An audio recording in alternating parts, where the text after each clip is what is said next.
Hi, I'm Nick Bramley, Client Relationship Director at Worldwide Group. I had the absolute pleasure of addressing the Internal Communications Conference in London at the back end of June, and this is a short copy of my presentation to the room entitled Captivating Your Audience. It has two themes, the first one being ambition and the second one being budget. And let's face it, who wouldn't want more of both of those?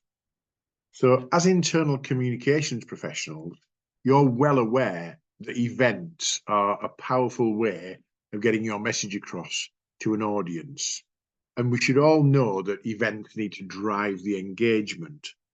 But what do you actually need to deliver when it comes to a captivating experience for that audience? Well, it starts with a few things, first of all. The first one is, what type of event are you looking to run? Now, we all know about virtual events, and virtual events were certainly de rigueur and of their day during the COVID crisis, and are still very, very suitable and appropriate in the right circumstances for many internal comms requirements.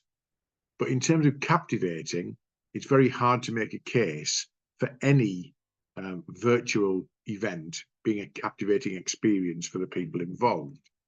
So we look at a few things. We look at the first priority being a live event, in room, in person, a little like the internal comms conference, where you've got one room, 170 people, all participating in an experience within that environment. Then you've got live multi-location in-room and in-person events, which is similar in principle, but where you've got a central hub, perhaps London, which is connected to other locations, maybe the Scandinavian countries, maybe Dubai, maybe East Coast America. And it's one event running across multi-locations, sometimes multi-platform and multilingual, but it's still with people in room, in person at the point of entry. So you've got an event in Stockholm, linked to an event in London, linked to an event in Dubai, linked to an event on East Coast America, which essentially is ring-fenced as one live event just across multi-locations. And that is proving to be one of the most popular types of events, certainly for our global clients. Then you've got the hybrid event, combining live and pre-recorded material and some potential virtual contributions. And the reality of hybrid is hybrid's been around for many years. It just became a popular phrase during COVID and post-COVID in terms of saying, you know, that's what we're going to do because that's the only alternative that we have available to us. And when it comes to choosing the right kind of event, it very much depends on your audience, their locations, and of course, your ambition. But it also depends on who you trust to work with you. And when it comes to Worldwide Group, we've worked in 85 plus countries and continue to count on that basis. We know about locations, we know about technology, we know about kind of the fundamental challenges of working in different areas and connecting those different areas into one particular event, presentation, or delivery. So we've got to look at it and say, audience experience, captivation, it's really about, is there any comparison? You've got a live event and nothing can replace the experience of being in a room with other people, networking, participating, getting involved, rolling your sleeves up and getting audience participation as part of that buzz. But you've also got kind of the hybrid events where you've got a bit of virtual going on. You've got a bit of contribution remotely from people. You've got some pre-recorded video content, but you've also got two-way communication between speakers who might be coming in from a different location. And then you've got the multi-location events, which again, from a logistics point of view, might seem quite challenging, but are very much a day-to-day bread and butter facility for how we work versus the virtual experience. And you can't really replicate a live in-room experience, whether it's hybrid, whether it's one location or multi-location, with any virtual delivery, however the technology is being delivered, however good the platform might be. And that's proven by virtually every piece of event industry feedback since about 2021. So in reality, what we're going to look at is how do we create an experience that makes the audience captivated and most importantly, from an internal comms perspective, gets your message across to the right audience in the right way at the right level. So one of the challenges that we face, and one of the challenges that you may face as an internal comms professional, is the fear of technology or experience of technology that might have let you down in the past. Now, technology is out there to make your life easier, but we all know that when it doesn't work, it's caused lots of problems. And what we say is, don't let your choice of technology be your lowest event common denominator. And what we mean by that is, if you've got an ambition to do something on a different scale, a different level, perhaps you've got a keynote speaker who is the absolute world expert on a particular subject that you want to share with your audience, but you don't want to fly them in for 3 days and pay for hotel accommodation and things that go with that for them to present for 45 minutes at your conference, then you could bring them in on a two-way live feed through a studio from wherever they might be based to reduce carbon footprint, improve sustainability, reduce cost, but also increase the absolute impact of your audience engagement and participation. But the technology might be the bit that makes you think, I'd rather not do that, so we'll lower our ambitions. And we often see people who say, we'd like to try that, but we don't think we want to give it a go because it might turn out that we're the people with our neck on the block, or we're the ones, if it doesn't work, that we've got a blue screen of death, or we've got some audio challenges and problems. But on audio, what I would say to you, all of you watching this, is audio is consistently the most challenging part of an event that gets overlooked the most often. And what I mean by that, quite recently, I was attending an event which was run by the event industry, and it was in a fabulous location in central London. And that central location in central London had a beautiful glass dome in the main atrium where we were delivering some of the content, or being delivered to. And the first two speaker sessions, all of the noise, all of the audio just lifted into the glass dome area, didn't travel and carry to the audience. Most of the people in the audience started mumbling and grumbling. They couldn't hear what was going on. And the people who were running the event, and I would say it wasn't Worldwide Group, were unaware of the challenges of that. Now, it was resolved later on with a bit of feedback, but the reality was the audio was not scoped out properly at the outset. Therefore, that technology lets the event organizers down. Therefore, it's the technology problem. It wasn't the venue problem. But the reality is that comes down to misinterpretation of what technology is capable of doing, getting it right before the event, not organizing it during the event to resolve it. So don't let your understanding or experience of technology be the thing that reduces your ambition for future events, is what we say. Now, this could be your organization. This could be your next event. Now, I'm not saying it is. This is quite clearly an example of the Eurovision Song Contest. And what I mean by that is it's basically a really good example of what we would call a hub and spoke kind of event. There's a central location. A couple of years ago, it was in Liverpool. Liverpool was the host city.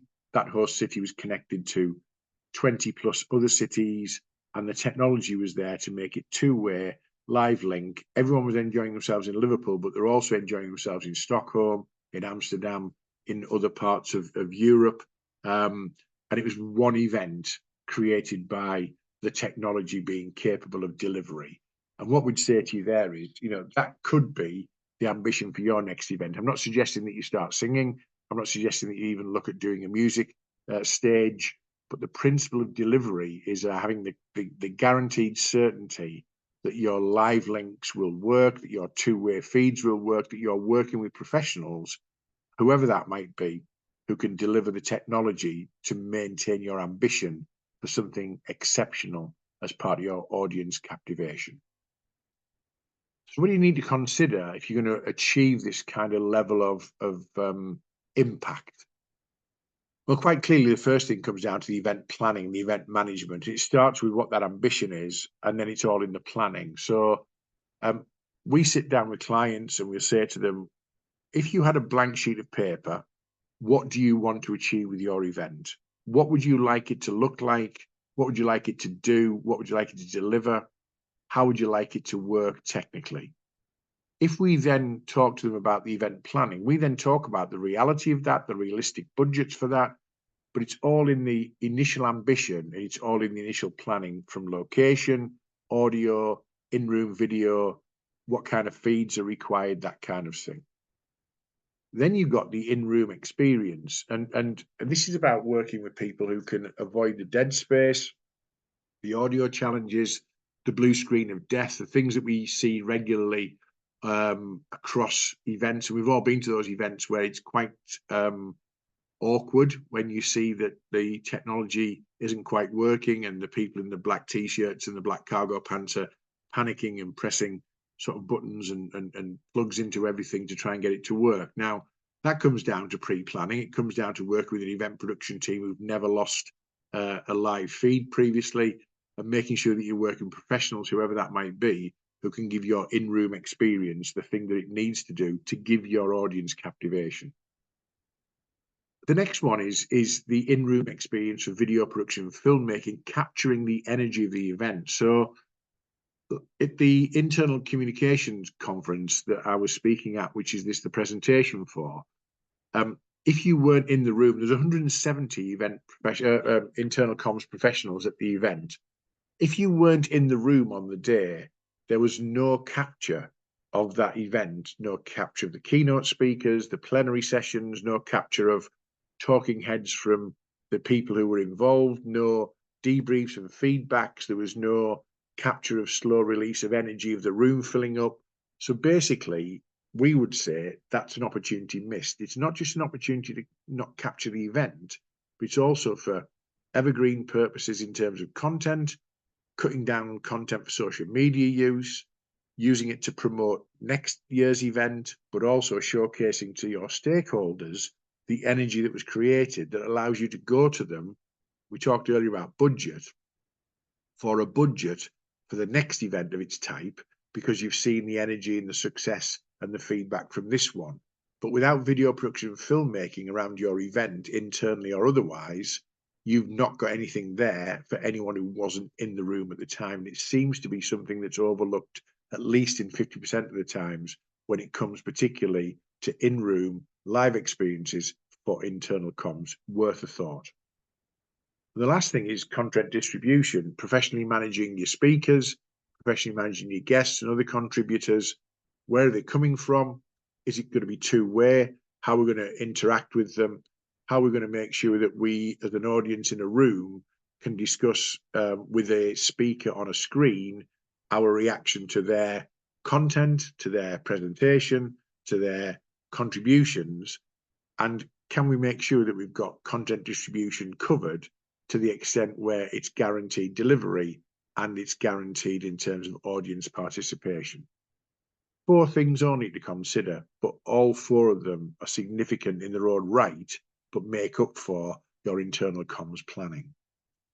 So we call it you write the book, we make the movie. It's your event. You need to know, you will know what your ambitions are. You will know what your key messages are. You will have an idea of who you want to bring in, what the event structure looks like. Talk to people who can make that happen on a technology basis. So what about audience engagement and feedback? These days, it really is all about the experience. It's really all about making that experience immersive, engaging, and memorable. And the event sector will always take significant feedback from their events and ask the audience what's important to them. Number one these days is always about the experience. Was I engaged? Was I involved? Was it memorable? Did I feel part of something? And the reality of that is if they don't, they're hardly likely to give you the scores you need on your feedback forms to make a case for further budget, increased budget, repeat budget for next year's event, next quarter's event, whatever it might be. It's all about getting those important feedback pieces from the audience to say, wow, that was exceptional, because exceptional allows budget allocation. You can do things like polling and voting. every event seems to have an event app these days. The thing with an event app is quite a lot of those event apps are passive, so they don't get particularly engaged with, or they don't get used. So again, look at what do you want from the event app? What's it going to share? Can I interact with it? What can I do with that event app? Is it going to add value to my participation, particularly if I'm conscious of the fact that I didn't really want to go to the event. Now I'm here, I really want to make sure I'm getting the best out of it. Q&A sessions are obvious, audience participation in terms of ideas sessions and small round table discussions, etc. What about social media? How are you using social media? Even if it's internal, how are you using social media to promote key messages, hashtags, that kind of thing across the business, your internal communications platforms to showcase key messages, what you're working on, etc. The team sessions, and then you get to the end of technology where you're looking at things like virtual reality, gamification, and even augmented reality. And you might think you're a long way from that, but the technology exists to make things work in a way that people can participate actively with technology that immerses them in that. That could be a virtual reality booth. You don't have to allocate a budget to give everybody virtual reality technology. You can create virtual reality booths, for example. There's lots of ways you can make the audience engagement and immersive experience that makes sure that you get the feedback that you need to justify your request for repeat and increase budgets, which is what we talked about at the start of the very presentation. And the last thing I want to talk about is sustainability, because it's a big subject for the event industry right now. It's a driver for how the event sector is often deciding on what it does, where it does it, how it works. It's much more than wooden forks. It's much more than solar panels on the roof of a hotel. It's much more than just reducing travel in terms of people flying around the globe to attend events. It's a combination of all sorts of factors. And of course, if you were truly looking at a sustainable event, you would only ever go with virtual because it has the lowest carbon footprint impact. It has the lowest negativity in terms of the sustainability agenda.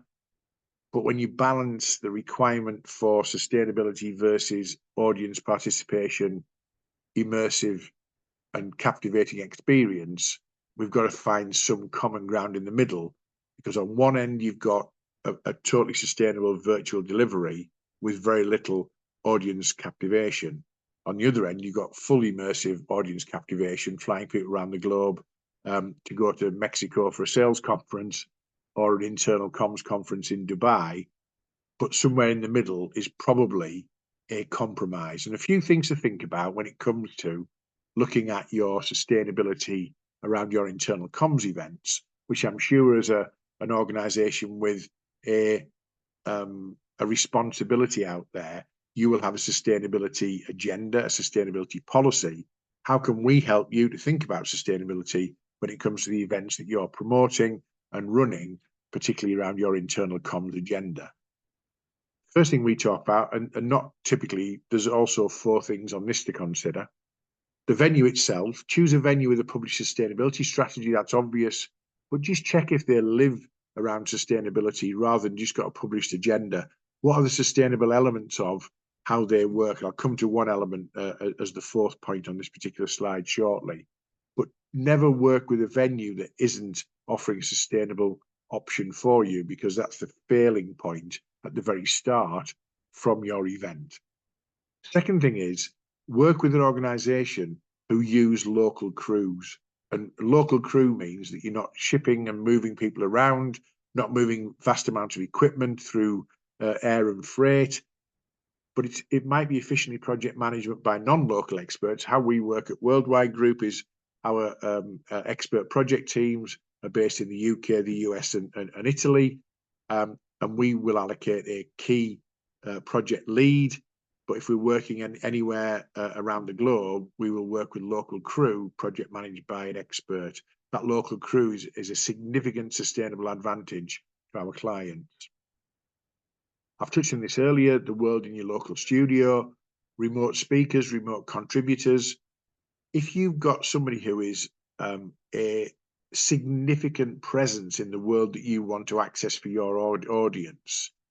Do you really need to ship them in, fly them in, bring them over to your conference for a day, which is involving a day of travel either way? Or could we put them in a studio and have the same level of experience, providing that we trust the technology and it's the world in your local studio? It improves the ambition and it increases your level and scale of capability to attract the right level of keynote contributor to your event, because you're reducing costs, but also reducing sustainability. The last thing, which goes back to the venue, is, what's the food? Locally sourced seasonal menus, excellent seasonal food is available at a stone's throw away.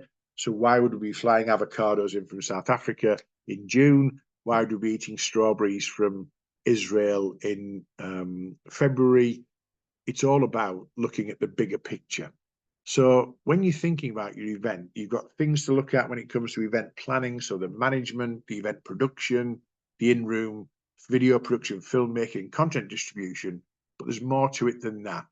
Looking at the venue, looking at an organization who can choose an event team that works locally, looking at your speakers and your contributors. Do we need to bring them here or can we use them remotely? And thinking about the food options and how that looks and feels for the environment and the sustainability policy that we aspire to. So at that point, I'm asking any questions. What might you be taking away to consider? And our contact details for a trusted partner are here. Worldwide Group, live in-room multi-location hybrid event production. We've worked, as I say, in 85 countries plus, and we'd love to talk to you about ambition, and we'd love to talk to you about captivating your audience for an immersive experience. Thanks for watching.